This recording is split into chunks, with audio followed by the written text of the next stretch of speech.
Waalaikumsalam warahmatullahi wabarakatuh. Sebelumnya perkenalkan, nama saya Diki Rialdi, mahasiswa Stikes Sukabumi Bu ya. Bu juga masih ingat sesuai dengan kontrak waktu kemarin bahwa hari ini sekarang akan melakukan itu penkes mengenai ansietas Bu ya.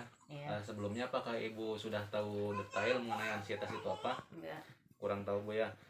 Baik, nah di sini saya akan menjelaskan mulai dari pengertian, tanda dan gejala, penyebab dan yang lainnya Bu ya. Mungkin untuk waktunya tidak akan lama, kurang lebih 10-15 menit untuk waktunya di sini saja Bu ya. Apakah Ibu sudah siap? Siap. Baik, kalau sudah siap kita akan langsung saja mulai. Nah, apa sih itu ansietas? Ansietas itu adalah gangguan alam perasaan efektif yang ditandai dengan perasaan ketakutan atau kekhawatiran yang mendalam dan berkelanjutan menurut Sugandi 2016. Apa sih penyebabnya? Yang pertama, lingkungan yang asing. Jadi lingkungan baru juga dapat mempengaruhi terjadinya kecemasan ya. Misalkan, oh saya teh di sini teh nggak ada teman, nggak ada saudara, seperti itu. Terus yang kedua, kehilangan kemandirian sehingga mengalami ketergantungan dan memerlukan bantuan orang lain. Nah, ketergantungan juga dapat menyebabkan ansietas. Kalau misalkan ada tugas kepepet, terus yang ngebantuin yang nggak ada. Nah, si tugasnya belum selesai, sedangkan tugasnya harus dikumpulkan lebih awal. Nah, itu juga salah satu penyebab ansietas atau cemas ini. Terus yang ketiga, berpisah dengan pasangan atau keluarga, masalah biaya, misalkan biaya kuliah ataupun apa. Kurang informasi, ancaman akan penyakit yang lebih parah. Jadi misalkan sakit terus berobat, penyakitnya itu didiagnosa itu parah, sedangkan sebelumnya tidak pernah diperiksa. Apakah penyampaian saya terlalu cepat Bu? Ya. Tidak ya. Baik, kalau tidak kita lanjut lagi Bu ya. Iya. Selanjutnya ada tanda dan gejala. Nah, untuk tanda dan gejala ansietas ini, yang pertama gemetar, muka tegang, nyeri otot, nyeri dada, letih, pegal sekitar leher. Terus sesak napas juga bisa, rasa khawatir yang berlebih. Terus gangguan pola tidur dan gangguan konsentrasi. Jadi biasanya kalau yang sedang ansietas itu si orangnya tuh tidak konsentrasi Bu ya. Terus tingkat ansietas. Nah, untuk tingkat ansietas ini ada beberapa tingkatan. Yang pertama ada ansietas ringan, sedang, berat, dan juga panik.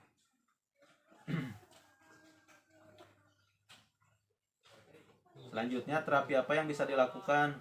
Teknik menghilangkan situasi. Nah, ini salah satunya. Yang pertama, hipnosis 5 jari, membayangkan tempat-tempat yang menyenangkan seperti misalkan sedang berada di pantai atau sedang bermain dengan orang tua atau orang yang disayang itu Bu ya. Terus membayangkan hal-hal yang menyenangkan. Nah, membayangkan kenangan terindah yang menyenangkan, membayangkan orang-orang yang disenangi, mengucapkan kata-kata yang menyenangkan. Terus yang kedua, teknik relaksasi napas dalam, menarik napas dalam dari hidung dan mengisi paru-paru dengan udara melalui hitung 1, 2, sampai 3. Kemudian perlahan-lahan udara hembuskan melalui mulut sambil merasakan ekstremitas atas dan bawah rileks. Lakukan sebanyak 3 kali.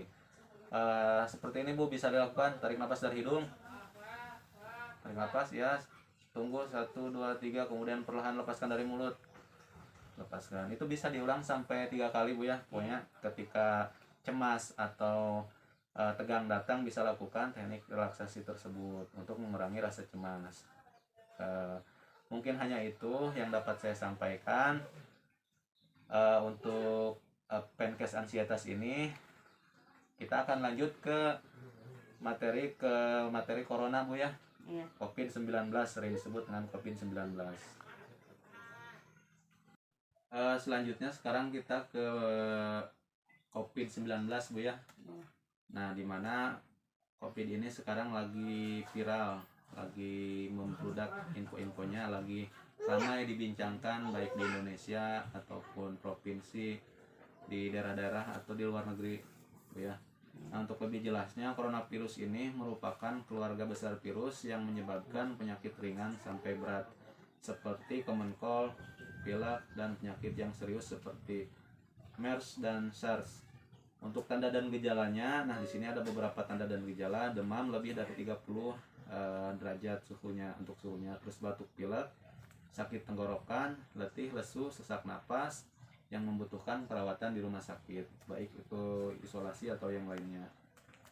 Terus cara penularan COVID-19 ini, penularannya dari hewan ke manusia atau zoonosis, dan penularan dari manusia ke manusia sangat terbatas.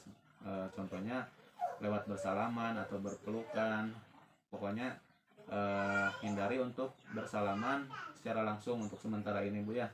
Karena salah satu penyebaran COVID ini salah satunya dari bersalaman juga. Nah, untuk yang masih belum jelas bagaimana penularannya, diduga dari hewan ke manusia karena kasus-kasus yang muncul di Wuhan semuanya mempunyai riwayat kontak dengan pasar hewan. Nah, untuk pencegahan COVID-nya, yang pertama jarak sosial, jarak interaksi sosial minimal 2 meter. Jadi ketika ibu ada saudara atau tetangga yang datang ke rumah ibu harus memberi jarak ya minimal 2 meter. Terus tidak bersalaman untuk sementara waktu, tidak berpelukan sehingga penularan virus dapat dicegah. Terus yang selanjutnya ada jarak fisik. Nah, untuk jarak fisik ini, jarak fisik adalah jarak antar orang dimanapun berada minimal 2 meter seperti yang sudah tadi dijelaskan. Apakah ada yang mau ditanyakan, Bu, sebelum saya akhiri? Ya. Apakah materinya sudah jelas? Jelas. Apakah dapat dipahami? Ya. Baik, kalau sudah jelas dan dapat dipahami, sekian dari saya. Kurang lebihnya saya mohon maaf. Terima kasih atas waktunya, Bu ya. Ya. Wassalamualaikum warahmatullahi wabarakatuh. Waalaikumsalam warahmatullahi wabarakatuh.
Sorry ass DJ.